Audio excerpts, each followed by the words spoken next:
ไม่สูงค่าไม่สูงตั้งเสียงค่าเมื่อในก็เป็นวันที่4เดือนธันวาคมปี2522นี่ครับเนาะเมื่อในก็ผู้ก่อนเจตอนเมืองเกียงใหม่ไล่จัดเฮ็ดปางปล่อยหมอกไม้ที่โซนปกหาดอันมีไว้อยู่ที่ในกลางเมืองเกียงใหม่ในนี่ครับอ๋อปล่อยหมอกไม้ในแต่มีวันที่4วันที่5วันที่6แต่มีอยู่3วัน3คืนนี่ครับเนาะเฮาคาปล่อยหมอกไม้ในนี่ก็แต่มีพี่น้องเฮาคาหลายเจ้าคือมาแอวเลด้วยกันนี่ครับเนาะมังก็ส่งจึกเลมังก็ส่งจึกไถแคบห้างในครับแลกลางคืนมาเนี่ยก็ได้มีไผ่หังหลีที่ในสวนปุ้นนี่ครับเนาะเขาได้อ่อนปีน้องๆเขากว่าด้วยตั้งในปุ้นครับเนาะ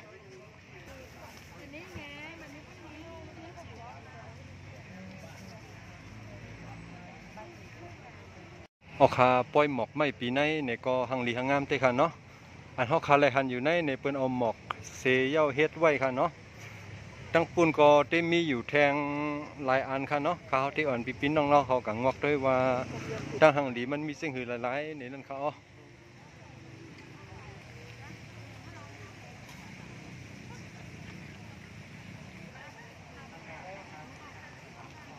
ออกคาปีในก็หังหลีเสกูปีค่ะเนาะที่โซนปกหาดค่ะเนาะทรงปกหาดคนใต้เฮาค่ะก็มาห้องก็ห้องเตห้องโซนมหาดนี่ก็ห้องค่ะเนาะระยะห่างลดการสัมผัสและไม่นำเครื่องดื่มและอาหารเข้าไปทานภายในส่วนนะครับเอาค่ะหังลีเต้ๆค่ะ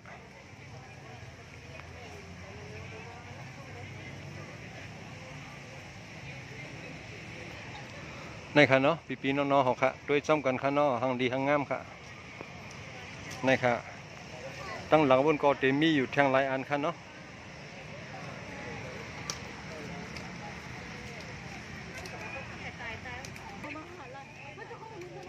เอาค่ะหังลีหังงามเต้ๆค่ะ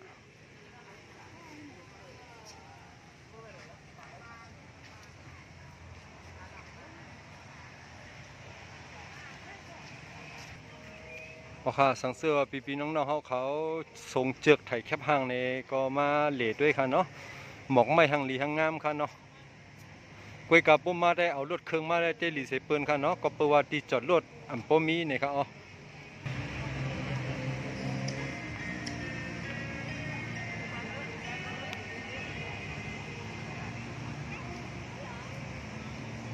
เอาคามีเป็น9อัน10อันค่ะเนาะอันได้เป็นตั้งนอกค่ะเนาะกำขาวได้อ่อนปีน้องๆเขากว่าด้วยตั้งในบนค่ะเนาะเอาคาสังเสือว่าเฮาคาเด็กเข้ามาที่ในโซนในเดเลยจ้องชูมันเนี่ยเข้ามาตั้งแอบค่ะเนาะเพราะห้ามเลยจ้องชูมันไว้ก็เฮาคามาที่ตั้งหน้าเสียเอาแลเฮาคามาวักอินเอาก็ได้อยู่ค่ะเนาะกวยกาเฮาคาอย่าไปลืมเอามาไว้เตียนเฮาคาอะไรกับฉีดวัคซีนอย่าให้กังโควิดนั้นเฮาอย่าไปลืมเอามาค่ะเนาะเพราะว่าเฮาค้ำมีอันนั้นในเจ้าหน้าที่เปิ้นเต็มปันเฮาคาเข้าที่ในโซนในค่ะเนาะเฮาคาปีในเนี่ยก็หมอกไม้ที่อันตั้งเจ้าหน้าที่เทศบาลนครเชียงใหม่เป็นมาจัดไว้ที่ในโซนปกหาดในหังดีหังงามค่ะเนาะ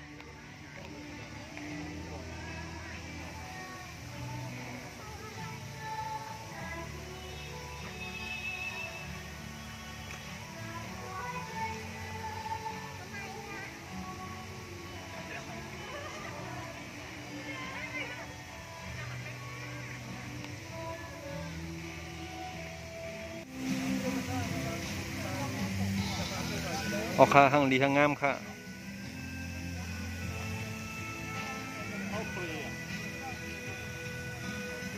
เอาค่ะที่มาเหล่เนี่ยเลยเสียงกาเสียงห่วงค่ะเนาะคุยกาเฮาค่ะอย่าไปลืมเอาไว้ที่เฮาค่ะเลยฉีดวัคซีนนั้นมาป้าเนี่ยค่ะเนาะเฮาค่ะเดี๋ยวเลยมาเข้าแถวเฮ้ส่งไกลมาอะไรค่ะเนาะ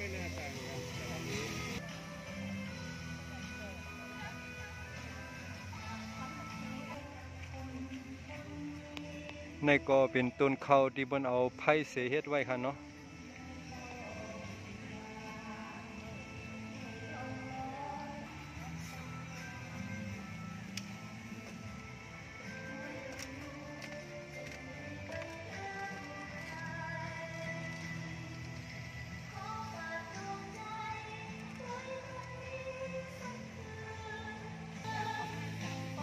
อคาที่ในก็เป็นอุโมงค์ค่ะเนาะตอนตาเขาคาได้เข้ากันเลยนะคะเนาะในก็พวกกลางคืนได้ก็ได้เป็นไพ่มดค่ะเนาะตอนเหลียวได้ก็ย้อนเปื่อว่ากลางวันไปตกเลยไพ่ก็ได้ไปปุ่นเลี้ยงลีค่ะเนาะ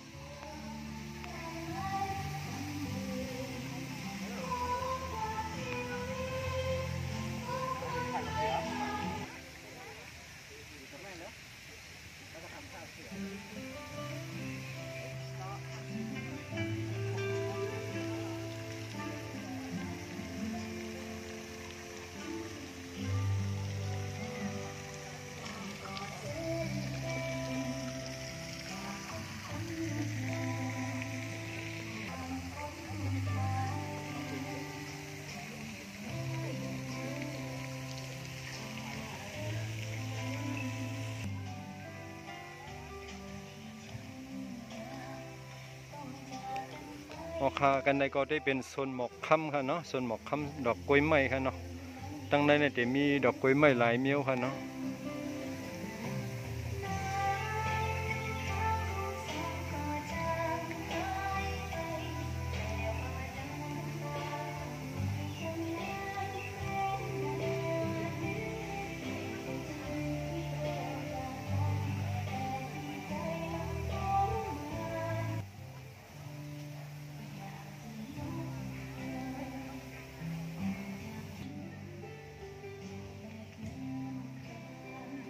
ออกคาในหมอกอีสังได้หมู่ค่ะเนาะ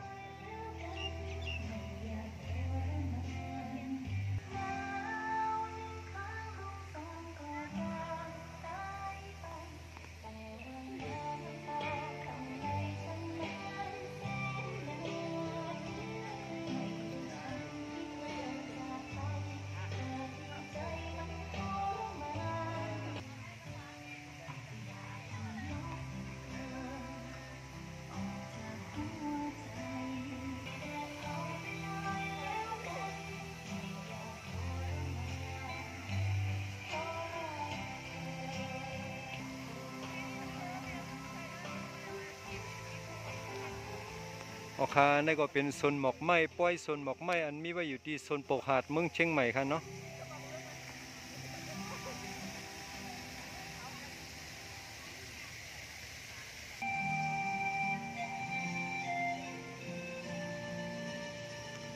ออกคาที่ในก็ได้เป็นไพ่ค่ะเนาะพวกกลางคืนได้หันแสงไพ่ค่ะเนาะกลางวันได้ก็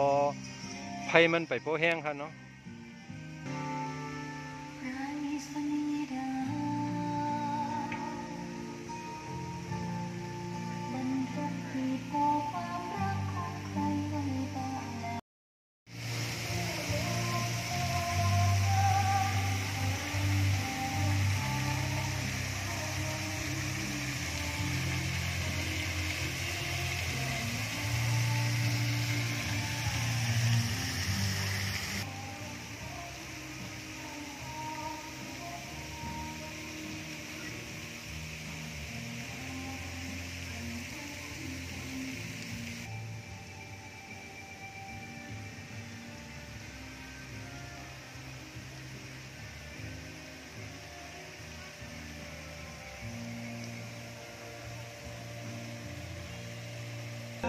คนนั้นได้ไหม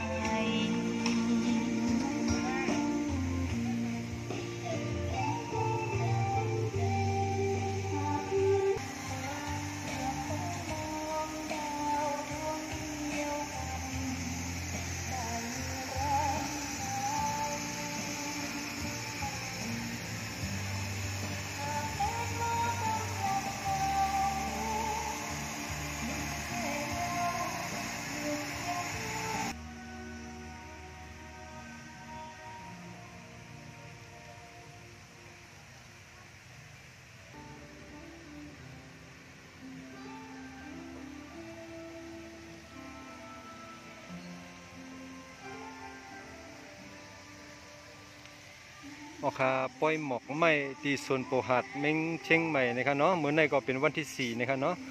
ปอยมี3 วัน 3 คืนนะครับเอาวันที่4วันที่5วันที่6เดือนธันวาคมปี2แห่งปลาย22นะครับเนาะ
ออกคาในก็เป็นหมอกไหววันครับเนาะ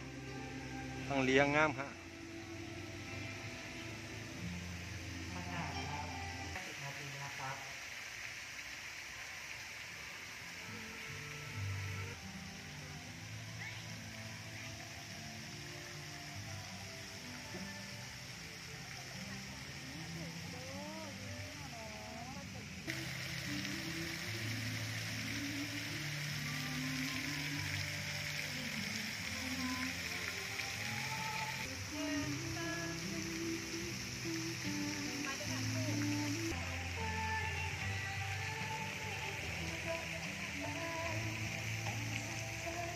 ออกคาตอนตามือตันวันมื้อในเนี่ยข้าเฮาได้เอา